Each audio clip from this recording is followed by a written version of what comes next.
Efesios capítulo 5, desde el versículo 22 en adelante. Te damos lectura en el nombre del Señor Jesucristo. Las casadas estén sujetas a sus propios maridos como al Señor, porque el marido es cabeza de la mujer, así como Cristo es la cabeza de la iglesia, la cual es su cuerpo y Él es su Salvador. Así que, como la iglesia está sujeta a Cristo, así también las casadas lo estén a sus maridos en todo. Maridos, amad a vuestras mujeres, así como Cristo amó a la iglesia y se entregó a sí mismo por ella, para santificarla, habiéndola purificado en el lavamiento del agua por la palabra, a fin de presentarla a sí mismo, una iglesia gloriosa, que no tuviese mancha ni arruga ni cosa semejante, sino que fuese santa y sin mancha. Así también los maridos deben amar a sus mujeres como a sus mismos cuerpos. El que ama a su mujer, a sí mismo se ama. Porque nadie aborreció jamás a su propia carne, sino que la sustenta y la cuida, como también Cristo a la iglesia, porque somos miembros de su cuerpo, de su carne y de sus huesos. Por esto dejará el hombre a su padre y a su madre, y se unirá a su mujer, y los dos serán una sola carne. Grande es este misterio, mas yo digo esto respecto de Cristo y de la iglesia. Por lo demás, cada uno de vosotros ame también a su mujer como a sí mismo, y la mujer respete a su marido. Hasta ahí vamos a orar. Padre Celestial, a través de Cristo Jesús, oramos delante de su santa y divina presencia, reconociendo que no podemos hacer absolutamente nada sin usted. Pedimos su respaldo, su gracia, su amor, su misericordia. Que su Espíritu Santo obre a través de la exposición de su palabra, que su pueblo sea edificado, que la iglesia crezca en gracia, en conocimiento y en piedad, Señor. Que cada instrucción, cada interpretación de cada versículo de este párrafo puedan ser de edificación para tu iglesia, puedan ser de fortaleza, de ánimo, de iluminación a través de tu Santo Espíritu, para poner por obra y agradarte, Señor, en todo. A través de Cristo Jesús oramos y pedimos que usted respalde en todo, Señor. Respalde todo, cada palabra, cada frase que salga desde este púlpito. En el nombre de Cristo Jesús. Amén y amén.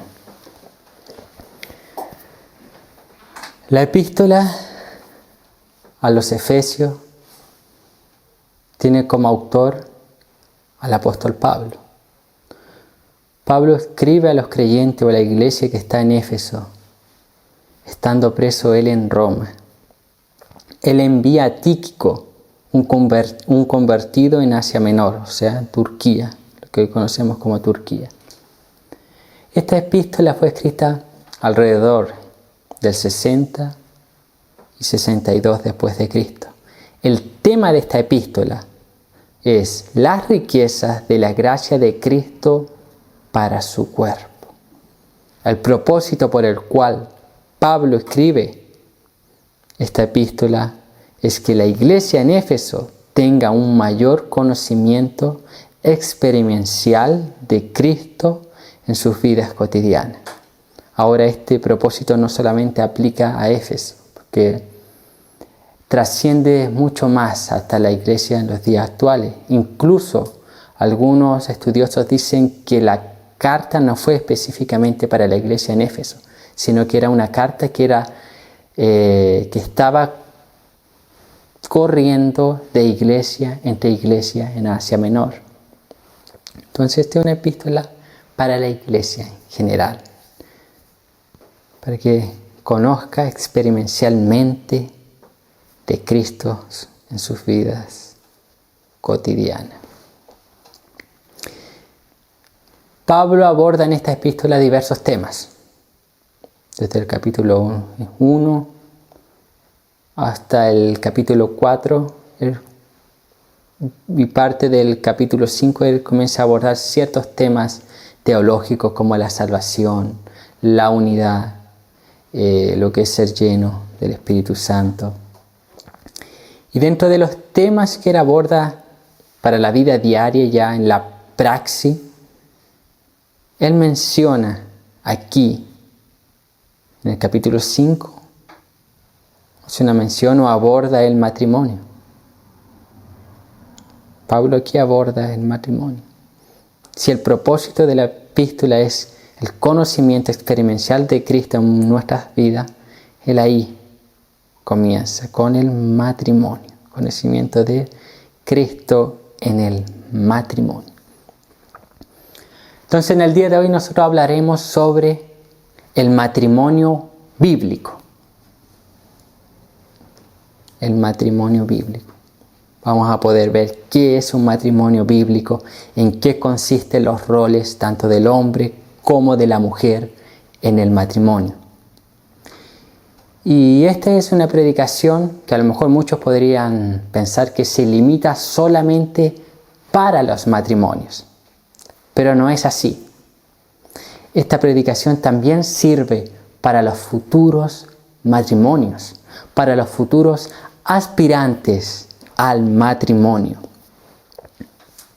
por lo cual abordaremos diversas características que debe tener un matrimonio y que tiene un matrimonio bíblico, las cuales serán de mucha ayuda para los futuros matrimonios.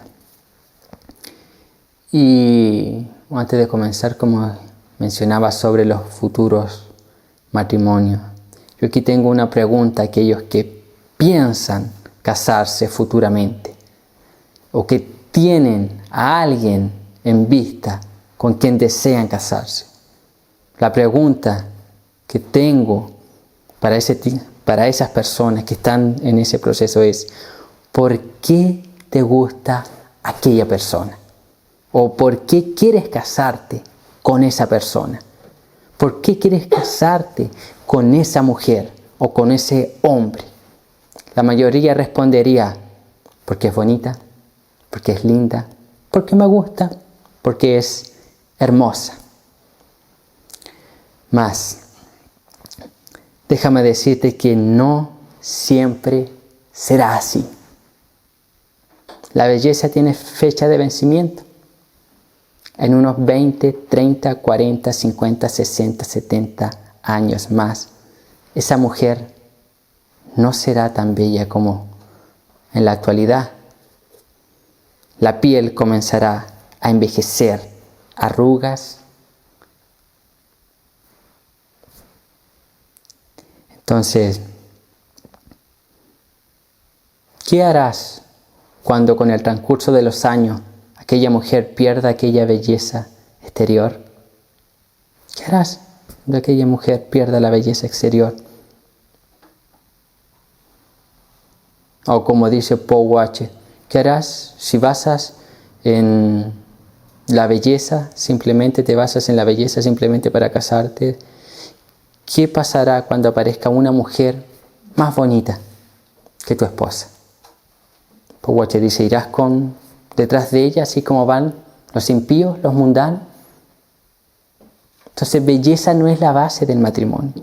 Belleza no puede ser y no es la base del matrimonio. Para casarse con alguien, no debemos poner la mirada en la belleza exterior, sino interior. Y deberíamos preguntarnos lo siguiente antes de casarnos: ¿tal persona es salva? ¿Es convertida? ¿O estoy apto yo para el matrimonio, para el casamiento? Esas son las directrices que la Biblia va a plantear con respecto al matrimonio. Reducir mi decisión tan importante de casarme simplemente basado en la belleza de alguien, algo muy vago según la Escritura, algo muy superficial. Eso no sostendrá el matrimonio en tiempos de crisis. Entonces nosotros debemos tener un buen fundamento, una buena base para iniciar un matrimonio. Y a través de las características que habla Pablo aquí en Efesios capítulo 5, nosotros vamos a ver qué es un matrimonio bíblico y nos va a dar las directrices, las direcciones, las bases, el fundamento de qué es un matrimonio bíblico. Vamos a leer el versículo 31. Dice así: por esto dejará el hombre a su padre y a su madre, y se unirá a su mujer, y los dos serán una sola carne. Hasta ahí. Pablo desarrolla todo este pensamiento del matrimonio desde el versículo 21, 22 en adelante.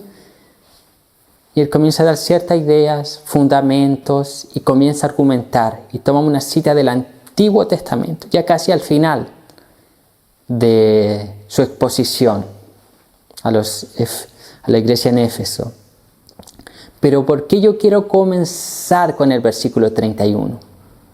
Porque aquí Pablo, para argumentar una tesis o dar fundamento, más fuerza, más base a lo que él estaba diciendo, él ocupa o cita Génesis 2:24. Por tanto, dejará el hombre a su padre y a su madre y se unirá a su mujer y serán una sola carne. Pablo aquí refuerza en Efesios, refuerza el plan de Dios para el matrimonio instituido en la creación del mundo, al recalcar la supremacía y unidad. El matrimonio es una unión íntima, inquebrantable. Entonces yo quiero comenzar con este versículo, con el versículo 31, porque Pablo hace referencia a Génesis 2:15, a la instauración o institución del matrimonio. El apóstol Pablo ocupa aquí la palabra unir. Yo quiero que ponga aquí mucha atención. La palabra unir, del griego proskoletesetai. Largo. Proskoletesetai, que proviene del verbo griego proskolao, que significa pegar, figurativamente adherir, permanecer, unir. La idea de esta fusión, la idea de esta palabra unir es la fusión de dos sustancias que se pegan con pegamento o cemento, lo cual indica el carácter permanente de la unión. Cuando Pablo aquí ocupa la palabra unir, la idea de esa palabra es pegar, permanencia. Es pegar dos sustancias con pegamento o con cemento, que no se pueden separar sin destruirse. Se pega dos cosas, con cemento o con pegamento. Cuando usted quiere despegar, termina siempre destruyendo a uno o a ambos. Entonces, la idea es el carácter permanente de esta unión. Cuando Pablo dice unir, que se unen en uno solo. Interesante tener una visión clara de qué es el matrimonio. Que el matrimonio es una institución la cual ningún hombre en este planeta puede deshacer. La cual solamente se deshace a la luz de la Escritura con la muerte de uno de los cónyuges. Entonces, con respecto a la instauración del matrimonio, ¿qué podemos ver? Tanto en Génesis como la cita de Pablo, aquí en el 5:31, podemos ver que Dios es el autor del matrimonio. Es Dios quien crea el matrimonio. Es Dios quien instaura el matrimonio. El matrimonio no es invención de los hombres. El matrimonio no es invención de las sociedades. El matrimonio no es invención de la cultura. No, el matrimonio es creación de Dios. El matrimonio tiene como autoría, autor, a Dios. Es Dios quien crea el matrimonio. Y como Él es el creador, es Él el que da las directrices para un matrimonio. En Génesis capítulo 2, versículo 24, Dios ahí actúa como juez ante Adán y Eva.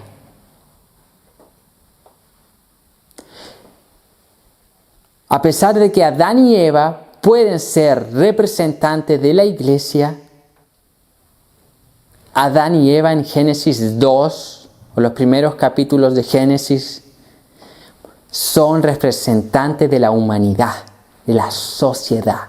Y Dios, cuando instaura el matrimonio, Él actúa como juez.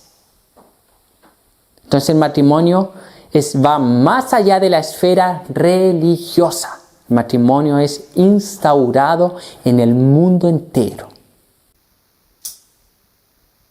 En el mundo entero. No solamente para cristianos, sino para toda la humanidad. Dios lo instaura. Y Él actúa como juez.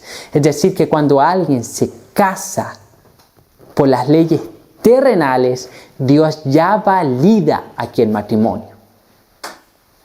Hay personas que piensan erradamente que si se casan solamente por el civil se pueden separar en cualquier momento. No, porque Génesis 2 vemos en Génesis 2 a Dios actuando como juez, instaurando el matrimonio para la humanidad, no solo en un aspecto religioso, sino para todo ser humano.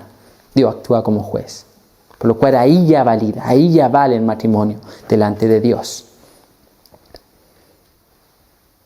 ¿Qué más podemos ver en la instauración del matrimonio? Que el texto dice: por esto dejará el hombre a su padre y a su madre y se unirá a su mujer. O sea, el matrimonio está compuesto ¿por qué? Por un hombre y por una mujer. ¿Qué vemos aquí? Que es una unión heterosexual. El matrimonio instaurado por Dios bíblicamente es válido solamente a través de dos personas que son de sexo opuesto que se unen. Es el matrimonio. No existe matrimonio homosexual a la luz de la palabra de Dios. Dios no instaura, Dios no valida, no existe. Cualquier otra unión de personas del mismo sexo es pecado. La única unión que Dios valida es la unión heterosexual. Un hombre y una mujer. ¿Qué más vemos en cuanto a la instauración del matrimonio? Aquí, un hombre y una mujer, dice el texto. No dice un niño y una niña. No dice un adolescente. No dice un joven y una jovencita. No, dice un hombre y una mujer. ¿Qué implica eso? Un hombre maduro. Madurez. Madurez implica equilibrio espiritualmente, emocionalmente. De ambas partes, del hombre y de la mujer. Implica madurez. El texto no dice dos jóvenes. ¿Por qué? Porque dos jóvenes de 15 años no cumplen con los requisitos para un matrimonio. no cumplen con las características. No cumplen. ¿Por qué? Porque tiene que ser hombre equilibrado espiritualmente, maduro, emocionalmente. Deben tener las capacidades para sobrellevar un matrimonio. ¿Qué joven de 15, 14 años está pensando en casarse? Ninguno. Entonces, ¿por qué está teniendo algún tipo de relación? Si que podemos llamar noviazgo. ¿Por qué? Porque el noviazgo o el cortejo bíblico tiene un solo propósito, el matrimonio. Y si no tiene el propósito del matrimonio, pecado. Pecado. Entonces el matrimonio está compuesto por un hombre y una mujer, maduros.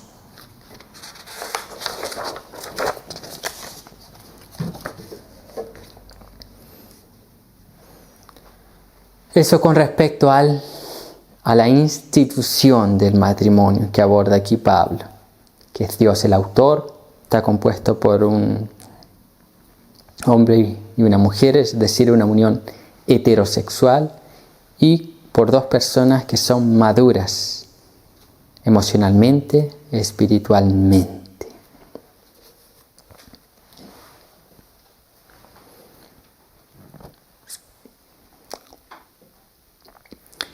Y antes de entrar a este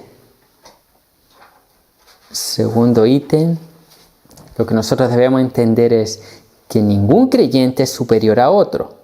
Todos somos iguales ante Dios, pero cumplimos diferentes roles. Ante Dios no hay ninguno mayor a otro. El hombre no es mayor que la mujer. La mujer no es inferior que el hombre. No, ante Dios somos iguales. Pero tanto el hombre como la mujer cumplen roles diferentes en el matrimonio. Vamos a leer algunas características de la esposa. Increíblemente, Pablo comienza dando algunas características de la esposa, algunas guías, instrucciones para las esposas. Desde el versículo 22 al 24 dice lo siguiente: las casadas estén sujetas a sus propios maridos como al Señor, porque el marido es la cabeza de la mujer, así como Cristo es la cabeza de la iglesia, la cual es su cuerpo y Él es su Salvador. Así que, como la iglesia está sujeta a Cristo, así también las casadas lo estén a sus maridos en todo. ¿Qué vemos aquí? ¿Cuál es la instrucción de Pablo? ¿Cuál es la recomendación o cuál es el mandato, el imperativo para las mujeres, para las esposas? Sumisión. Que estén sujetas a sus maridos, que sean sumisas. Y en el versículo 22 contamos aquella palabra: las casadas estén sujetas. La mujer debe estar sujeta a la autoridad. A la autoridad. La autoridad mayor que tiene la mujer es Dios. Luego, aquí en la tierra, ¿qué autoridad tiene la mujer? ¿O a quién tiene como autoridad sobre ella? A su esposo. A su esposo. La mujer debe estar sujeta a la autoridad, a su esposo. Y el apóstol continúa diciendo lo siguiente: las casadas estén sujetas a sus propios maridos. A sus propios maridos. Es interesante que el apóstol dice que las casadas estén sujetas a sus propios maridos y no a todos los hombres en general. El deber de la esposa es estar sujeta a la autoridad de su propio marido solamente, no de todos los hombres. Obviamente que anterior a esto Pablo habla de la sumisión mutua, en el contexto cristiano, como hermanos. Pero aquí específicamente Pablo va a describir ciertas características tanto del esposo como de la esposa y va a mostrar en qué cosas la mujer debe someterse y ciertos deberes también que los hombres deben cumplir, pero ambos es solamente con su esposa y su esposo, no con otro. No con otro. Ejemplo, supongamos que llega alguien a su casa, su esposo no está. Llega alguien a su casa y comienza a tomar la autoridad que le compete a su esposo y comienza a mandar y comienza así. La mujer no tiene el deber de someterse a esa persona, ¿no? Porque la mujer tiene solamente el deber de someterse a su marido, a su esposo. No tiene el deber de someterse a todos los hombres, sino a su esposo, a su marido solamente. Es claro Pablo en especificar esto. Solamente a su esposo. Al final del versículo 22, la parte C dice, ¿cómo debe ser este sometimiento? Como al Señor.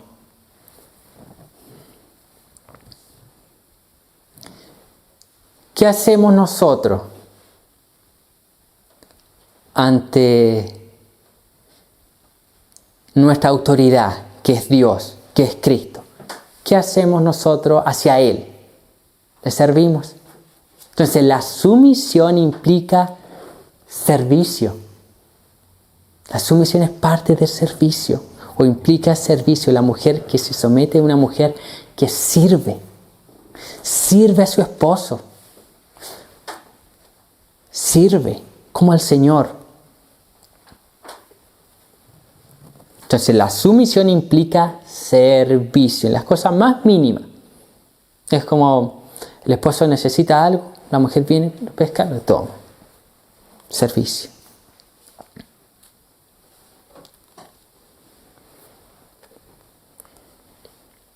Versículo 23 y 24. Porque el marido es cabeza de la mujer, así como Cristo es cabeza de la iglesia, la cual es su cuerpo y Él es su Salvador. Así que, como la iglesia está sujeta a Cristo, así también las casadas lo estén a sus maridos en todo. ¿Qué más implica la sumisión? Así como la iglesia está sujeta a Cristo, o sea, ¿qué implica? Nosotros, ¿qué hacemos cuando Él nos dice a través de su palabra, hagan esto otro, deben ser aquí, acá, allá? ¿Qué hacemos nosotros? Obedecemos. Entonces la sumisión implica obediencia. Obediencia. Así como la iglesia se somete a Cristo, así la esposa ante su esposo. Obediencia.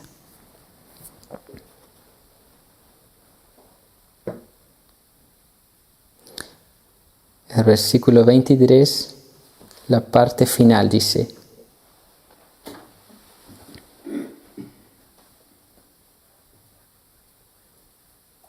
y Él es su Salvador. Yo quiero que ponga atención en eso. ¿Qué más implica la sumisión? La sumisión implica depender del cuidado del marido. Si Cristo es el Salvador de la iglesia depende del cuidado de Cristo. Asimismo, la esposa debe depender del cuidado del esposo. Cosas que para muchas mujeres es difícil. Cuesta. Porque no tiene que hacer nada. Dependencia cuando Dios nos dice algo, que dependamos de Él. ¿Cuesta o no cuesta? Hay momentos que cuesta mucho. ¿Por qué? Porque no vemos nada y solamente tenemos que por fe confiar en Él. Depender de Él. Asimismo la esposa, de su esposo. Dependencia. Cuando el esposo diga, vamos a hacer esto. Y la esposa diga, no, es que no sé si va a funcionar. Dependencia. Confíe. Entonces, dependencia de su marido. Y el final del versículo 24 culmina diciendo lo siguiente. Dice, también las casadas lo estén a sus maridos en todo. Esa frase final. En todo.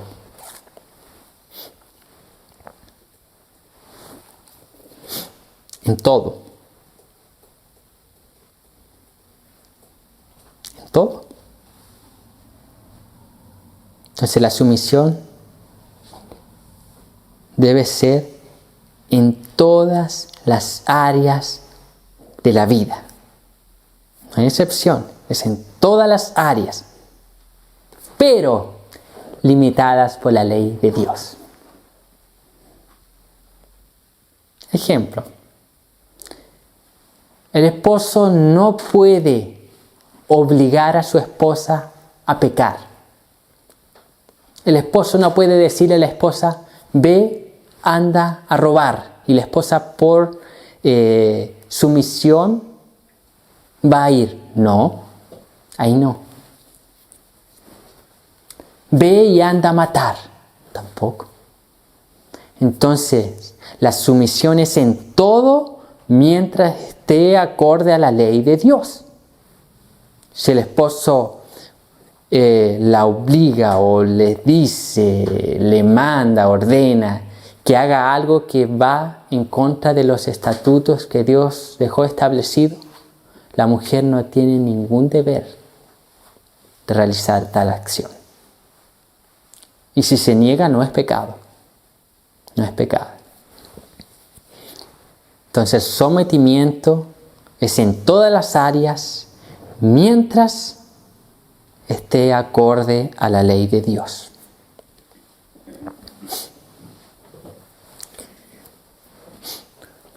Versículo 33. Por lo demás, cada uno de vosotros ame también a su mujer como a sí mismo, y la mujer respete a su marido. Respeto. Es interesante que no solo Pablo da no solo la indicación de sumisión, sino también de respeto. Respeto. La palabra que aquí se traduce como respeto viene del griego phobeo, el cual implica un temor reverencial o respeto. Phobeo, ¿les suena alguna palabra similar? Fobia. Pero aquí, en el contexto, no se refiere a un miedo por causa de, o un temor por causa de miedo, no. En el contexto se refiere a un temor reverencial, por eso que se traduce como respeto. Y Pablo viene aquí usando la tesis o mostrando lo que simboliza el matrimonio con la relación entre Cristo y la Iglesia. Basta mirar nuestra relación con Dios. ¿Nosotros le servimos a Dios por un temor por causa de miedo?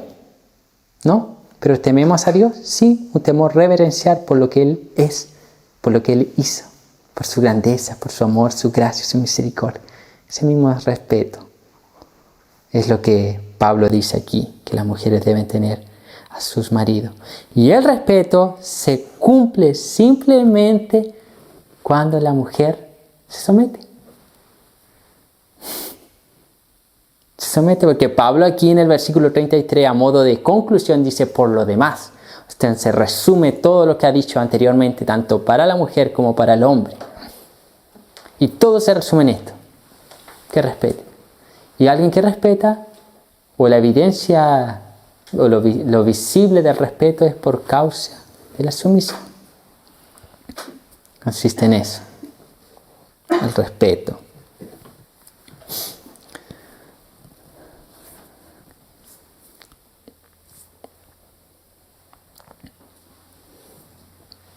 Y estas directrices que Pablo aquí menciona, no es porque Pablo sea machista o porque Dios sea machista o la Biblia sea machista, no.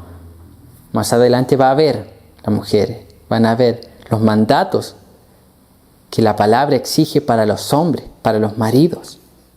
Fuerte. La vara es mucho mayor para los hombres que para las mujeres. Va a ver enseguida. Y va a ver que si el matrimonio funcionase o lo guiásemos de la forma que aquí Pablo dice, sería algo extraordinario. Algunas indicaciones para las mujeres. La mujer casada no debe tomar la lideranza de su hogar. Yo sé que hay excepciones donde los hombres abandonan a las mujeres y las mujeres deben por obligación tomar la lideranza, no en este caso. Pero en un matrimonio que sigue manteniendo su relación, viven juntos, bien. Jamás las mujeres deben tomar la lideranza de su hogar. Lamentablemente hemos tenido que ver casos dentro del contexto cristiano. Muchas mujeres tomando el rol de líder en sus casas. Y los hombres simplemente diciendo, agachando la cabeza y diciendo amén. Eso es pecado. Eso no es el orden bíblico. Eso está en contra de la palabra de Dios. La mujer no fue creada para liderar. No. El rol de ella es otro, para auxiliar al hombre, a la lideranza. Entonces la mujer no debe liderar en su hogar. Otra indicación. La mujer jamás debe desautorizar a su esposo. ¿Cuántas veces no hemos visto eso? Sobre todo en la disciplina a los hijos. Que el esposo dice cierta cosa, luego la esposa lo desautoriza delante de sus propios hijos. Qué feo, qué antibíblico, qué antiético. Entonces, ¿qué enseña a los niños? El niño después va a ir donde el papá, va a decir, papá, no. Pero entonces, ¿qué le enseña al niño? Que después va a ir donde la mamá y la mamá le va a decir sí. Eso es feo, eso no es bíblico. Entonces la mujer no debe desautorizar a su esposo. Y no solo con los niños. En todas las áreas no debe desautorizarlo. Otra indicación más, que esta es peor ainda. La mujer jamás debe exponer públicamente a su esposo. ¿Cuántas mujeres ya no han hecho eso? Hablando mal de su esposo con sus amigas, con sus familiares, con sus conocidos. La mujer jamás debe hacer eso.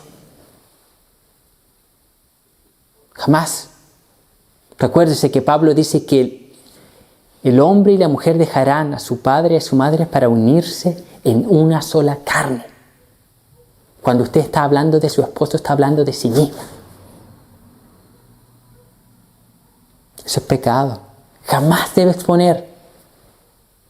Jamás debe comentar los errores, las fallas, los pecados que usted sabe que a su esposo van a avergonzarlo. Jamás. Hacerlos públicos.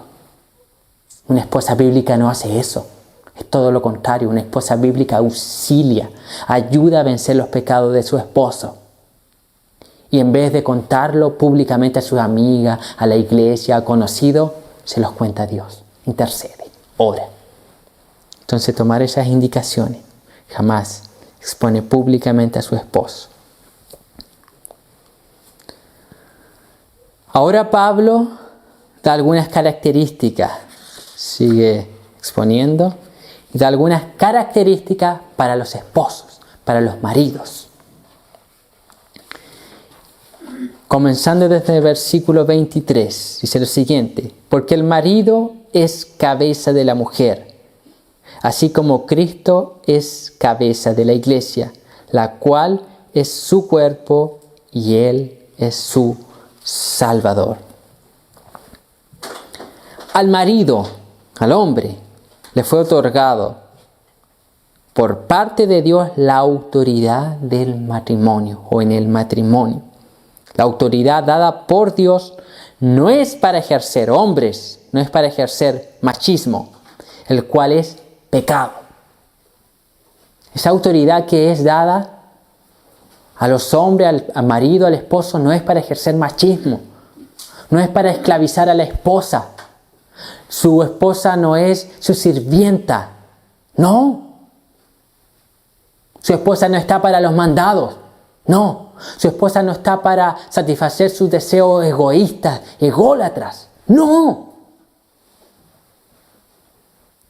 La autoridad tiene beneficios y también deberes. Deberes.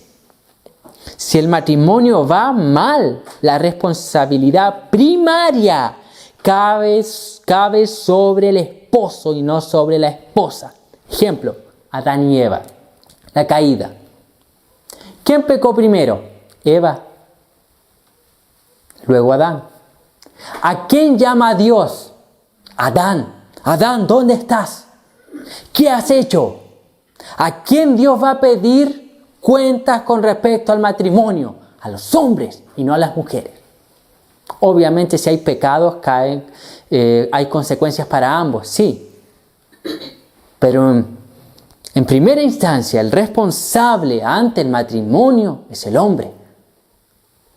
Entonces al hombre les da la autoridad, cabeza, líder, pero también les da la responsabilidad, deberes.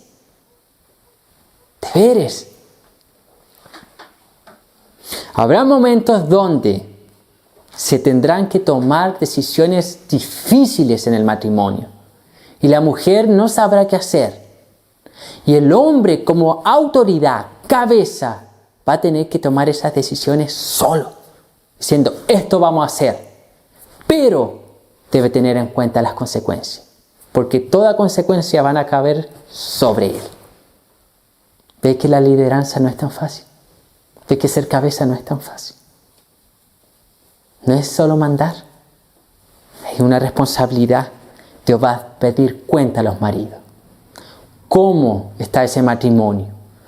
¿Cómo estás dirigiendo el matrimonio? ¿Qué está pasando? Dios va a llamar así a los esposos.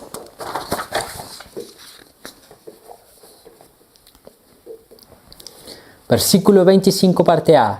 Maridos, amad a vuestras mujeres.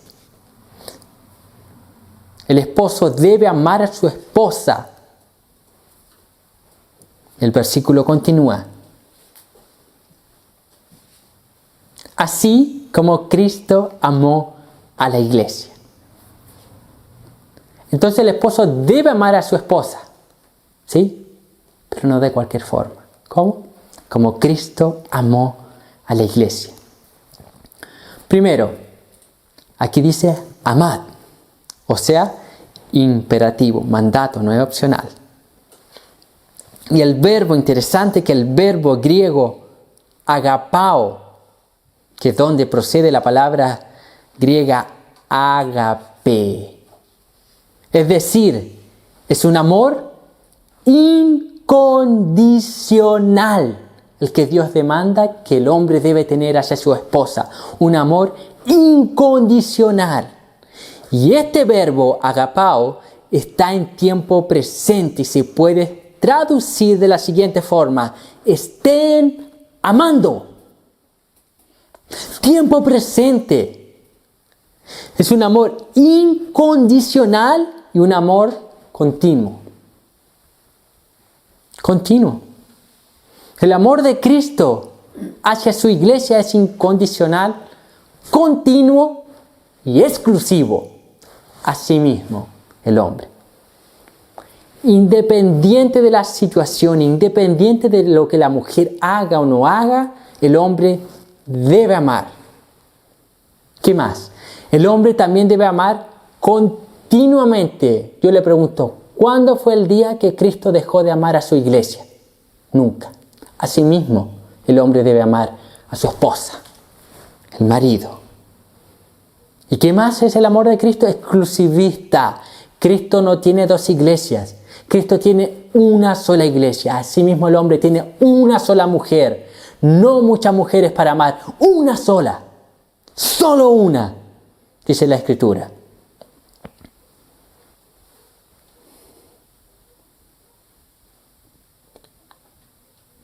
El matrimonio es monógamo.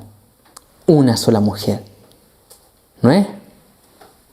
Varias. Una.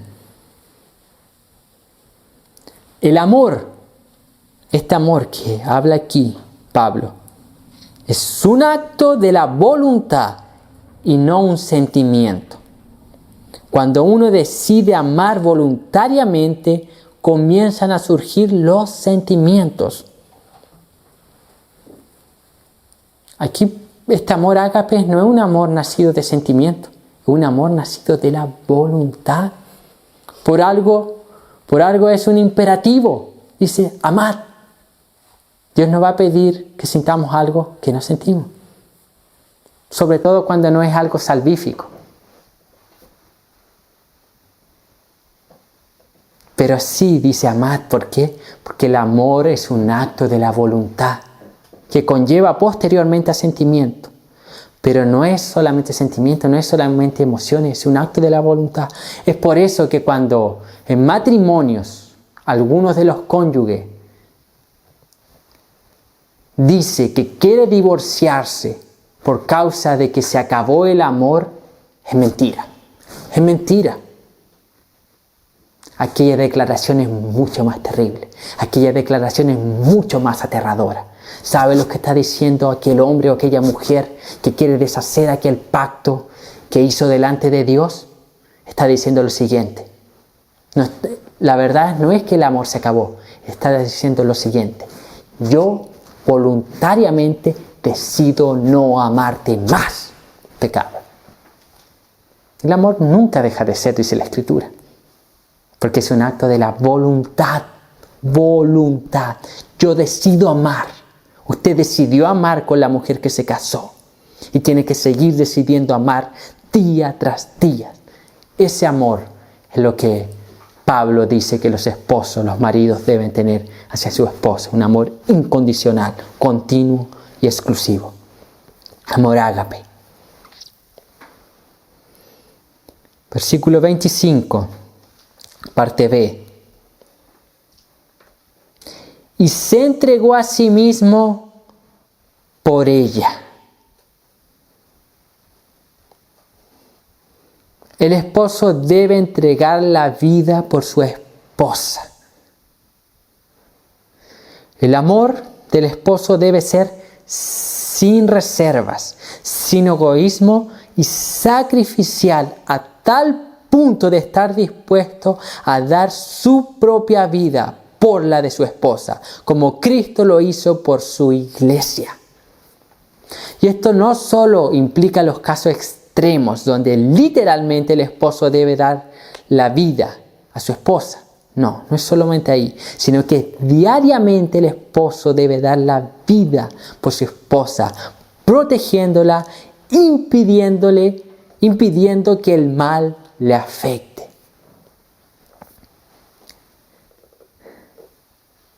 Impidiendo que el mal le afecte diariamente. No es el caso extremo, no, es diariamente impidiendo. Debe estar dando su vida todos los días por su esposa, continuamente.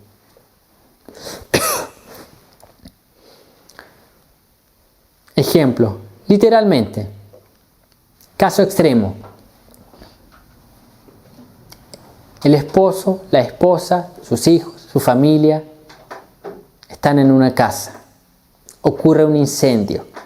El esposo tiene ahí a su esposa, a sus hijos, su madre, sus padres, su suegra, su suegro y otros familiares. Solamente puede salvar a uno. ¿A quién debe salvar bíblicamente a la luz de la palabra de Dios? A su esposa. ¿Por qué razón? Porque es una sola carne solamente con su esposa. No es con sus hijos, no es con su madre, no es con sus padres, no es con su suegro, con nadie más. Debe salvar a su esposa. Eso es lo que debería ser bíblicamente. Entonces, estar dispuesto a entregar la vida por su esposa diariamente, sin reservas, sin egoísmo. Se da cuenta que al dar la vida diariamente es que nos está llamando a mortificar nuestros propios pecados. Porque dejo de pensar en sí, comienzo a pensar en mi esposa, que al mismo tiempo es parte de mí. Interesante el matrimonio como medio de santificación.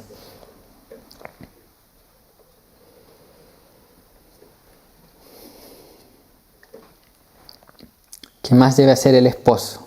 Debe santificar a su esposa. Versículos 26 y 27. Para santificarla, habiéndola purificado en el lavamiento del agua por la palabra, a fin de presentarla a sí mismo, una iglesia gloriosa, que no tuviese mancha ni arruga ni cosas semejantes, sino que fuese santa y sin mancha. Cristo purifica su iglesia a través de su palabra. Y de esta misma forma, el esposo purifica a su esposa a través de la palabra de Dios. Juan 17, 17 dice lo siguiente: santifícalos en tu verdad. Tu palabra es verdad. Es deber del esposo, a través de la palabra, santificar a su esposa. Es deber del esposo santificar. ¿Y qué implica esto? Simple: enseñar la palabra de Dios a su esposa.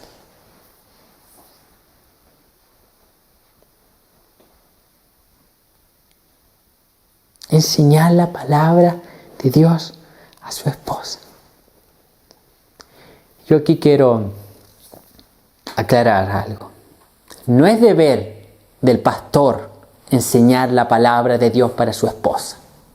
No es deber de las hermanas que dirigen las reuniones de mujeres enseñar la palabra para su esposa. No es deber de algún miembro de la iglesia enseñar la palabra para su esposa. No es deber de aquel conferencista, expositor bíblico, enseñar la palabra para su esposa. No, es deber de usted, como hombre, como esposo, enseñar la palabra de Dios a su esposa. Es diferente cuando hay casos que el hombre llega al pastor, a algún líder de la iglesia, consultando un tema específico, llegan los dos a un tema específico. Pero regularmente es el hombre quien tiene que enseñar la palabra de Dios a su esposa. Es el hombre que tiene que discipular a su esposa. Es el hombre el que tiene que aclarar dudas bíblicas a su esposa. Es el hombre. Somos nosotros los que debemos enseñar las Escrituras para nuestras esposas. Y no otro. Y no otra persona. No es deber de nadie más. Los demás complementan, pero no es deber de ellos. Deber mío como esposo enseñar las Escrituras para mi esposa, aclarar las dudas, discipularla, formarla. Esto es interesante. Formarla, ¿por qué? Porque cada esposo tiene la esposa que él mismo forma. Cada esposo tiene la esposa que él mismo forma. ¿Quieres ver si alguien es un hombre de Dios? Habla con su esposa. Habla con su esposa. Ve a la esposa que ese predicador tiene a su lado. Vea las palabras que dice. Vea el conocimiento bíblico. Vea la piedad de esa mujer. Sabrá que es un hombre de Dios. ¿Por qué? Porque cada esposo forma a la esposa que él mismo, o tiene la esposa que él mismo forma. Esto es muy fuerte. Cada esposo tiene la esposa que él mismo forma. Es muy fuerte aquella declaración. ¿Por qué? Porque si la esposa es analfabeta bíblicamente, es culpa del esposo. Porque si la esposa no sabe controlar la lengua y es chismosa, envidiosa y anda en chisme, levantando falso testimonio, es culpa del esposo que no enseña la Biblia.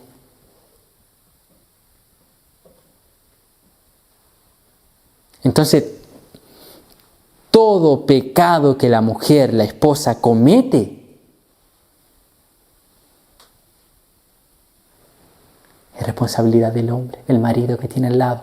Corregir, trabajar, que crezca en gracia, que crezca en santificación.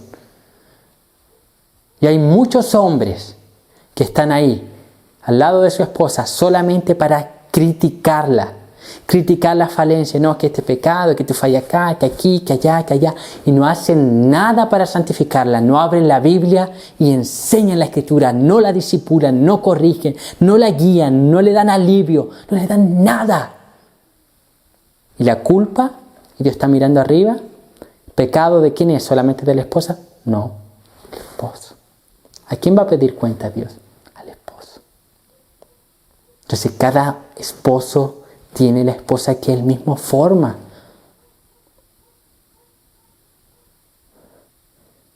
¿Cuántos esposos viven quejándose de su esposa?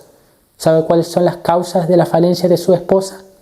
La negligencia suya de enseñar la palabra de Dios.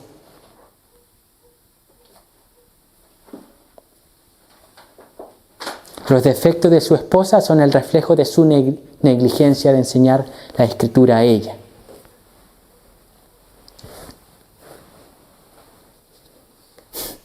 Mayor pecado comete el hombre en negligenciar la palabra de Dios que la mujer que tiene al lado.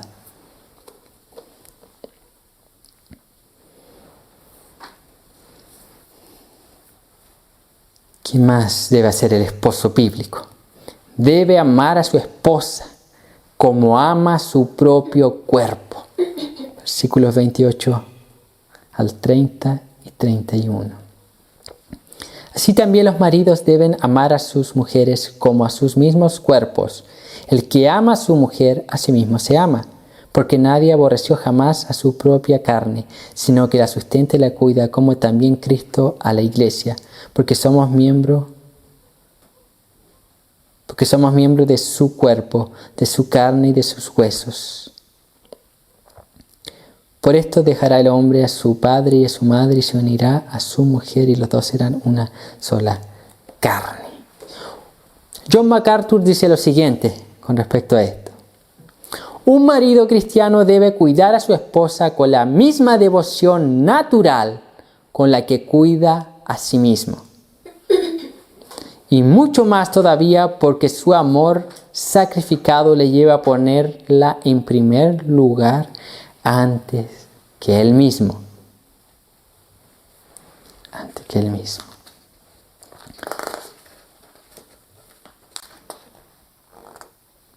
¿Quién no ama a su cuerpo? En realidad nuestros pecados, la mayoría es porque nos amamos demasiado. Entonces si dice la Escritura, nos llama a que debemos amar a nuestra esposa como nos amamos a nosotros mismos por naturaleza. Por naturaleza ya nos amamos demasiado. Y así mismo como nos amamos, debemos amar a nuestras esposas, que son parte nuestra, carne de nuestra carne. Y debemos amarla mayormente con un amor sacrificial. Al cumplir esto, al amar, esto trae bendiciones para ambos de parte de Dios y mutuamente. Cuando el hombre ama a su esposa como se ama a sí mismo, es bendecido de parte de Dios. Y al mismo tiempo hay una bendición tanto del hombre hacia la mujer como de la mujer hacia el hombre. Es interesante lo que el apóstol Pablo menciona aquí. ¿Qué más debe hacer el esposo? Debe sustentar y cuidar a su esposa. Versículo 29. Porque nadie aborreció jamás su propia carne, sino que la sustenta y la cuida, como también Cristo a la iglesia. El marido debe proveer para su esposa y protegerla del peligro y que le hagan daño. Es deber del esposo proveer y no de la esposa. Las esposas deciden opcionalmente si trabajan, pero no es la responsabilidad de ella. Es deber del hombre, del esposo, del marido, proveer, y no de las mujeres. La mujer tiene la posibilidad de decidir, viendo si las finanzas no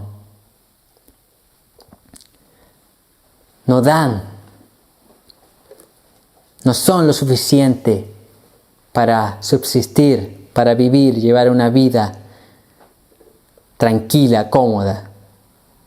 Ahí ella decide. O si llegan a un mutuo acuerdo, mientras no descuiden sus roles en el matrimonio, pueden hacerlo. Pero no es deber de la mujer trabajar, proveer, deber del hombre. Es deber del hombre. Ejemplo. El hombre sustentar. Quiero un ejemplo. Supongamos una crisis en el matrimonio, crisis económica. Y hay solamente un plato de comida. ¿Quién lo debe comer? ¿El hombre o la mujer? ¿Es deber del hombre sustentar?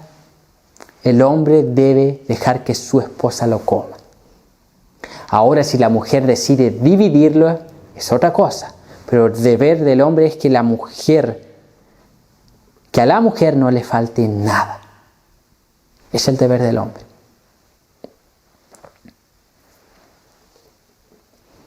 Cuidarla, que es muy semejante, ya había mencionado esto, al dar la vida por ella. Supongamos que un ladrón, un asesino, dispara hacia su esposa. Es deber del esposo interponerse entre la bala y su esposa, para que la bala no le llegue a ella. Estoy dando casos extremos, para que quede claro. Es deber del esposo tomar el lugar de la esposa. ¿No es así que Cristo lo hizo con la iglesia?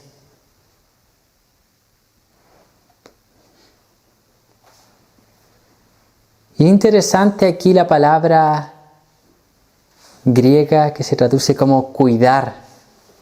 La palabra griega implica un cuidado con ternura. En el versículo 29 dice, porque nadie aborreció jamás su propia carne, sino que la sustenta y la cuida. Sustenta y la cuida. La idea de cuidar es como si yo estuviese acariciando mi carne. Asimismo el esposo debe cuidar de su esposa con ternura, con cuidado, con delicadeza. La mujer es diferente al hombre. La mujer es más sensible que el hombre. Hay hombres que piensan que están casados con otros hombres.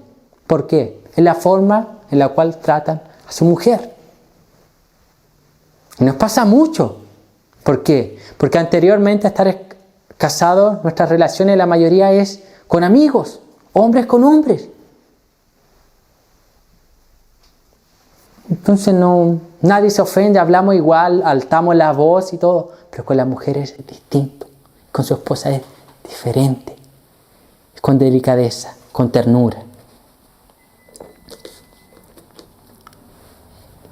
Indicaciones para los hombres, los esposos. El hombre debe cumplir su rol de líder en el matrimonio. Debe cumplir aquel rol. Muchas mujeres toman equivocadamente el liderazgo porque el hombre es pasivo. El hombre debe ser activo y tomar el rol de líder en su matrimonio, el rol que le corresponde,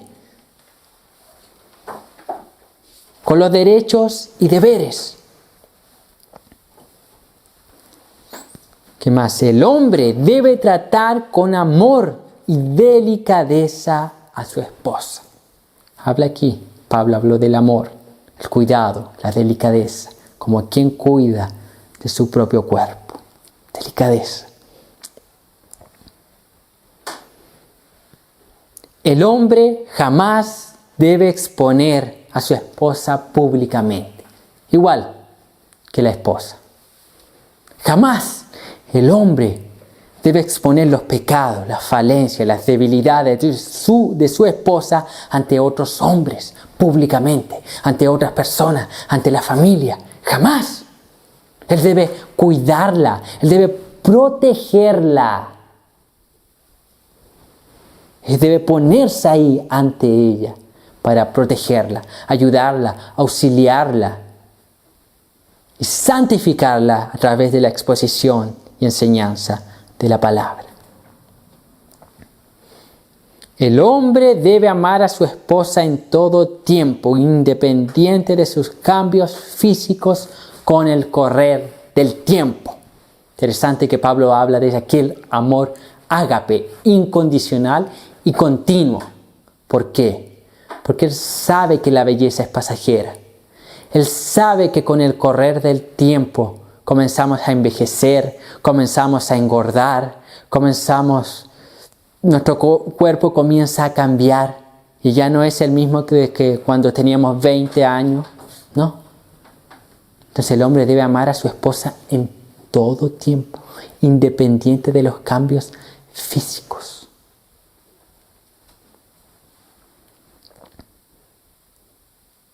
Yo creo que aquí también la mujer también debe amar a su esposo todo tiempo, dependiente de los cambios, el sometimiento.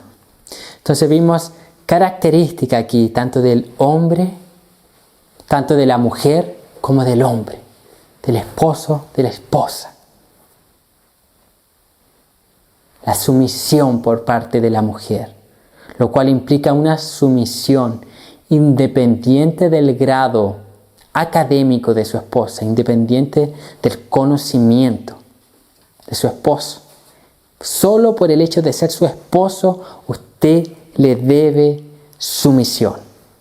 El esposo, autoridad, cabeza, amar, cuidar, proteger, santificar, proveer, sustentar. Características de un hombre bíblico, de un matrimonio bíblico.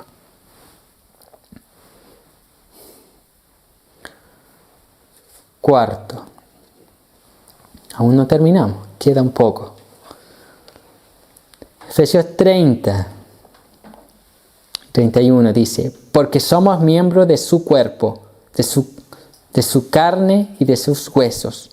Por esto dejará el hombre a su padre y a su madre y se unirá a su mujer, y los dos serán una sola carne. Abordamos la institución del matrimonio, el rol de la esposa, el rol del esposo. Aquí abordaremos un poco el área sexual, la sexualidad en el matrimonio.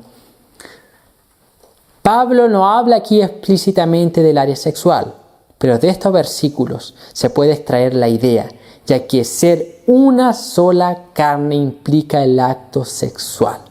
Literalmente el esposo y la esposa son una sola carne en el acto sexual. Aunque el ser una sola carne tiene un aspecto mucho mayor, más profundo, espiritual y místico, pero literalmente en el acto sexual. Vamos a ver algunas características a la luz de toda la palabra de Dios. El deseo sexual solamente puede ser saciado en el matrimonio. 1 Corintios 7, 8 y 9 dice lo siguiente: digo, pues, a los solteros y a las viudas, que bueno les fuera quedarse como yo, pero si no tienen don de continencia, cásense, pues mejor es casarse que estarse quemando. O sea, el deseo sexual solamente se puede saciar en el matrimonio. Solamente es lícito dentro del contexto del matrimonio. No es pecado tener el deseo sexual porque Dios crea al hombre y a la mujer con aquella área. Pero es pecado saciarlo indebidamente fuera del matrimonio. Segundo, no se puede ejecutar cualquier práctica dentro de las relaciones sexuales. Romanos 1:26. Por esto Dios los entregó a pasiones vergonzosas, pues aún sus mujeres cambiaron el uso natural por el que es contra la naturaleza. Aquí el apóstol Pablo habla en Romanos sobre el lesbianismo, pero también a la luz este uso, el dejar el uso natural establecido por Dios, también implica o da luz de ciertas prácticas indebidas incluso dentro del matrimonio. Ejemplo, sexo anal, no es bíblico, es pecado, no es saludable. Usted va y pregunta a cualquier doctor y le va a decir que el ano es simplemente para expulsar los desechos. Fue creado y la fisionomía del ano es solamente para expulsar, no es para recibir algo que penetre dentro de él. Sin contar el sinnúmero de infecciones que se producen. Sin contar que las mujeres que practican regularmente la penetración anal, eso conlleva después con el transcurso del tiempo a no tener retención. Pecado. A pesar de que Dios permite el sexo, las relaciones sexuales en el matrimonio, Él no avala todas. Penetración anal, pecado. ¿Qué más? Pornografía también. Cuando yo estudiaba, yo escuché en ramos de ética, yo escuché un sinnúmero de testimonios de pastores que no conseguían tener alivio sexual, no conseguían llegar al clímax o tener intimidad con su esposa sin antes ver pornografía. Pecado.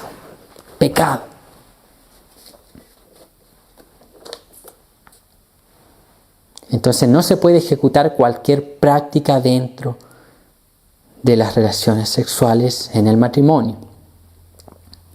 Tercero, las relaciones sexuales, específico, el coito o natural o lo que Dios permite, en el matrimonio no es pecado. Génesis 2:24, citamos nuevamente, por tanto, dejará el hombre a su padre y a su madre y se unirá a su mujer y serán una sola carne. No es pecado. ¿Por qué digo que no es pecado?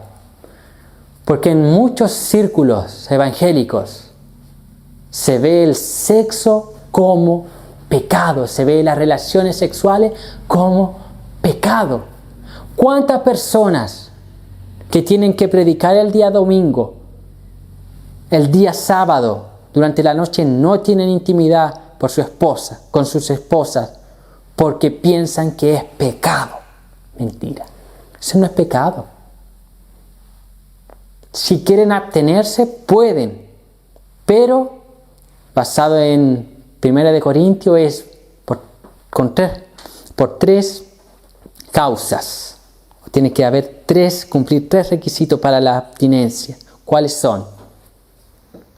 Debe ser por consentimiento mutuo. Ambos deben estar de acuerdo.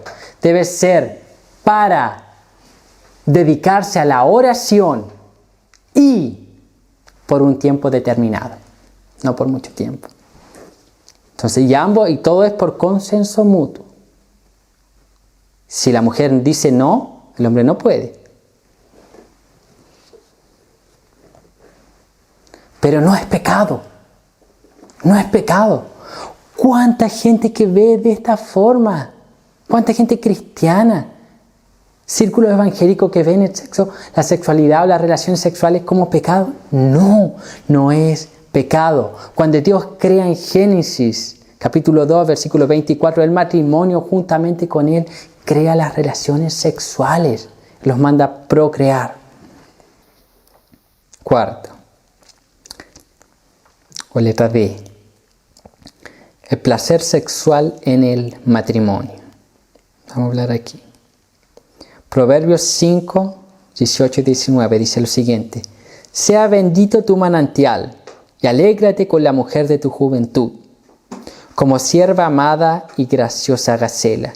Sus caricias te satisfagan en todo tiempo y en su amor recréate siempre. Las relaciones sexuales no fueron creadas solamente para procrear. No, porque algunos piensan que el sexo es solamente para procrear. No, no fue solamente para aquello. Tenemos un libro entero que habla solamente de la sexualidad, no en el sentido para procrear, sino para disfrutarla, para sentir placer, cantar de los cantares. Entonces las relaciones sexuales no fueron creadas solamente para procrear, sino para que el hombre y la mujer puedan satisfacer sus deseos sexuales en el matrimonio. En el matrimonio.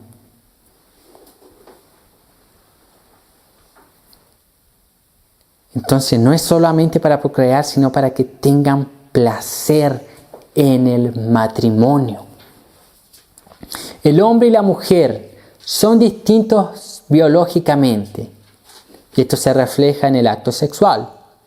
Los hombres llegan al clímax, al orgasmo, antes que las mujeres.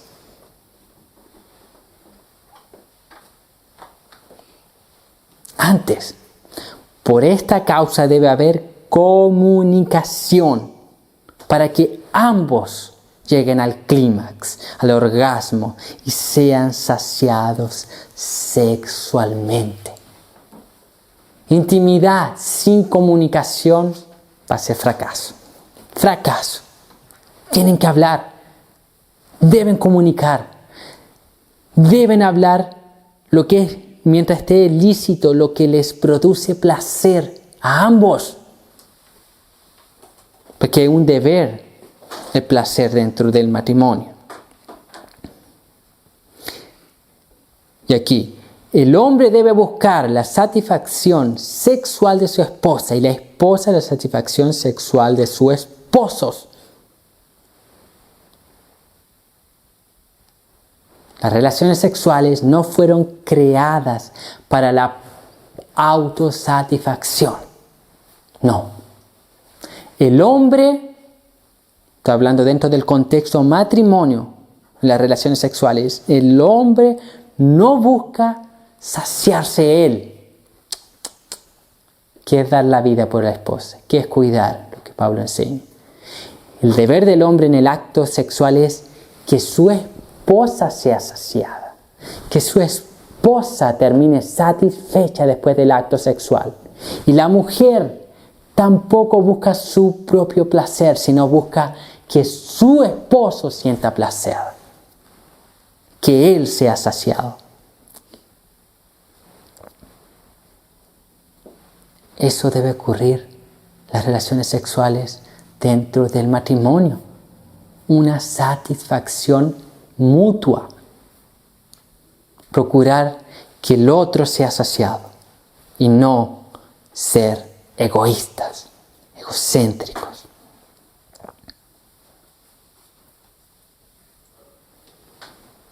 Hace unas semanas atrás mi esposa leía un libro que Juan Elías le había prestado y había un índice.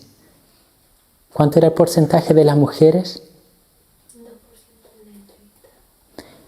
El 2% de las entrevistadas nunca había sentido un orgasmo. Imagínense cómo sería ese matrimonio. Para empezar, no había comunicación. Entonces, cuidado. Y aquí yo voy a dar una declaración para los hombres que va a ver que es fuerte. Si el hombre no satisface sexualmente a su mujer, esto es pecado. Esto es pecado. Y sus oraciones no serán respondidas delante de Dios. El acto sexual, muchos piensan, no. Muchos dentro del medio evangélico, algunos sectores piensan, oh, pecado, no. El acto sexual es algo espiritual. Espiritual, y cuando se practica debidamente a la luz de la palabra de Dios, es algo que glorifica a Dios, trae gloria para Él.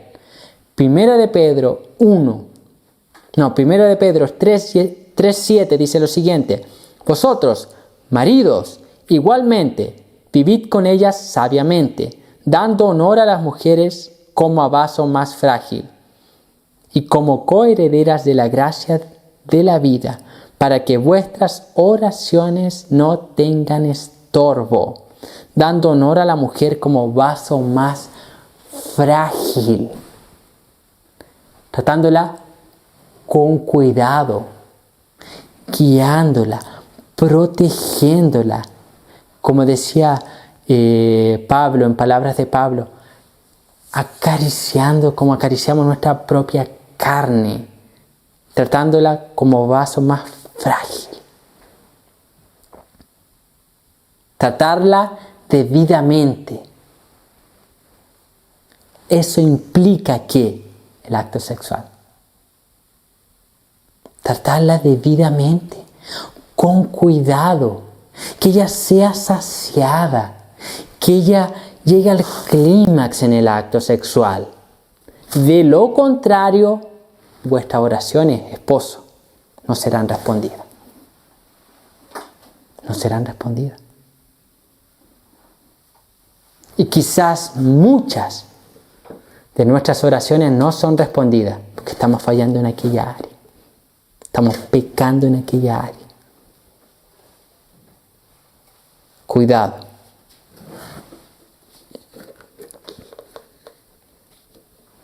Entonces la Biblia da directrices, normas, guías con respecto a aquella área.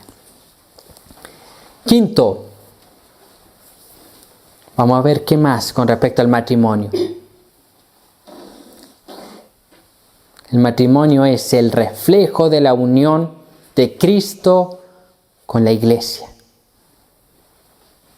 Efesios 5:32. Grande es este misterio, mas yo digo esto respecto de Cristo y de la iglesia. El matrimonio es un reflejo del misterio magnífico y hermoso de la unión entre Cristo y la iglesia, el cual fue desconocido completamente en el Antiguo Testamento.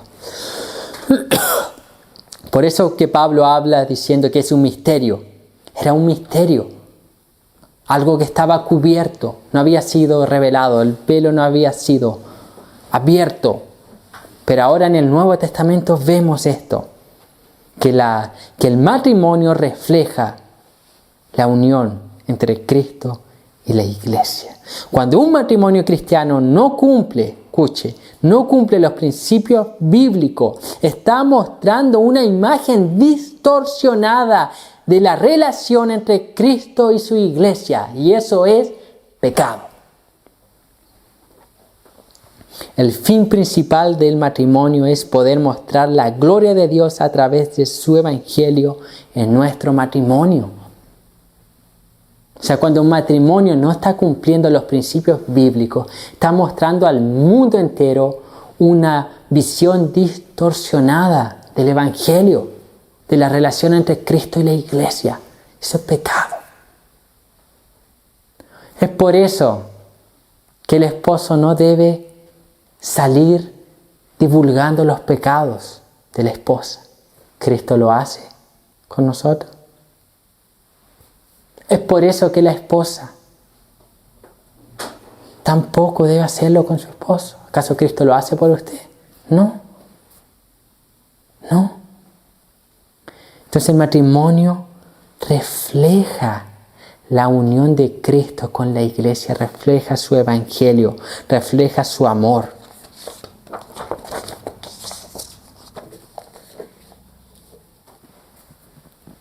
reflejan. Somos el reflejo del amor, del Evangelio. Eso es muy importante. Eso es muy demandante al mismo tiempo. Porque nuestro deber, en nuestros matrimonios, es reflejar el Evangelio. El Evangelio. En conclusión, el matrimonio no es como el mundo lo plantea, o sea, no es un martirio. No es un martirio. Es una visión errada, antibíblica, a lo que la Biblia plantea con respecto al matrimonio. Y gran culpabilidad tenemos también nosotros los cristianos, que hemos dado una visión distorsionada del matrimonio. El matrimonio cristiano está formado por dos pecadores redimidos. La diferencia entre la cabeza de la iglesia con la cabeza del matrimonio es que Cristo es perfecto y nosotros los hombres somos imperfectos. Es por esta causa que las esposas no deben divulgar públicamente los pecados de sus esposos. Porque Cristo tampoco divulga los pecados de su iglesia.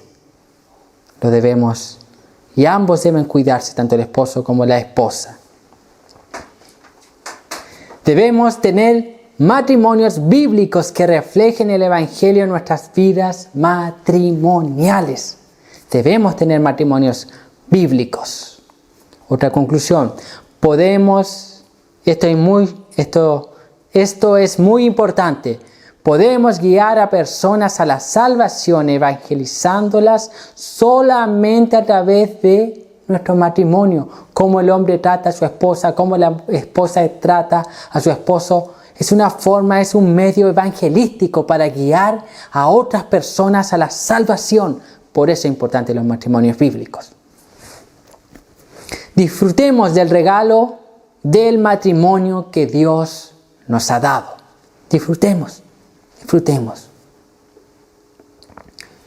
Muchas veces nosotros vamos a ser acometidos por el mundo o incluso por personas dentro de la iglesia que tienen conceptos errados con respecto al matrimonio. Y van a preguntar así, lo siguiente, yo se lo dije una vez a mi esposa, no sé si lo recuerda. Van a preguntar así, ¿quién manda en tu casa? ¿Quién manda en el matrimonio? Yo le dije, nosotros nos vamos a responder como todo responde. No. Cuando pregunten, ¿quién manda en tu casa? Usted debe responder lo siguiente. Yo no mando. Mi esposa tampoco manda. En nuestra casa manda el Señor. Y vamos a tener un matrimonio bíblico. Y vamos a obedecer lo que la Biblia dice. Dios me coloca a mí como cabeza, como autoridad, con deberes y también derechos. Y a mi esposa como una ayuda idónea que se somete a esa autoridad. Y ambos reflejamos el santo evangelio. Ambos vivimos para la gloria de Dios y nuestro matrimonio apunta también a aquello. El Señor manda en nuestras casas. Ahora, la mayoría podría preguntar entonces, ¿cómo podemos tener un matrimonio bíblico cumpliendo todo esto? ¿Y cómo podemos cumplir todo lo que Pablo dice? Versículo 5:18 dice lo siguiente. No os embriaguéis con vino, en lo cual hay disolución. Antes bien sed llenos del Espíritu. Antes bien sed lleno del Espíritu. ¿Cómo podemos tener un matrimonio bíblico? Como Pablo describe en el versículo 5 del 22 en adelante. Cumpliendo el versículo 5:18. Siendo lleno del Espíritu. ¿Qué quiere decir eso? Controlados, guiados por el Espíritu. Y una de las consecuencias de ser guiados por el Espíritu es tener matrimonios bíblicos. Pablo aquí muestra que alguien que es lleno del Espíritu Santo va a ser un esposo bíblico, va a ser una esposa bíblica, van a ser el reflejo de la unión con Cristo, con su iglesia, siendo llena del Espíritu Santo. Y eso se consigue orando y obedeciendo a la palabra de Dios. Eso es el lleno del Espíritu. De esta forma vamos a tener matrimonios bíblicos que reflejen la verdadera relación entre Cristo y su iglesia. Amén. Vamos a orar. Padre Celestial, a través de Cristo Jesús, oramos pidiendo que esta palabra sea de ayuda, Señor, de auxilio, que la podamos poner por obra, que la practiquemos, que la tomemos, Señor, como recomendación. Y no simplemente opcionalmente, porque cada escrito, cada versículo tenía mandatos, imperativos, deberes. Debemos hacerlo. Debemos hacerlo. Guíanos a tener matrimonios bíblicos, a que reflejen claramente la unión entre Cristo y la iglesia, que podamos testificar de tu evangelio simplemente siendo esposos bíblicos, esposas bíblicas, que amamos a nuestra esposa como Cristo ama a su iglesia, que se someten a los esposos como la iglesia se somete a Cristo, y somos felices cumpliendo el diseño original de Dios, tanto como hombres, como mujeres, como matrimonio. Nos deleitamos en su presencia. Ayúdenos a proseguir adelante, que sigamos creciendo, que podamos amar más y más a nuestras esposas, que seamos proveedores, sustentadores, protectores de nuestras esposas, que nuestros matrimonios reflejen el Evangelio Santo. Oh Señor, pedimos tu ayuda, tu auxilio. Guíanos en todo, que su nombre sea glorificado a través de Cristo Jesús. Amén. Amén.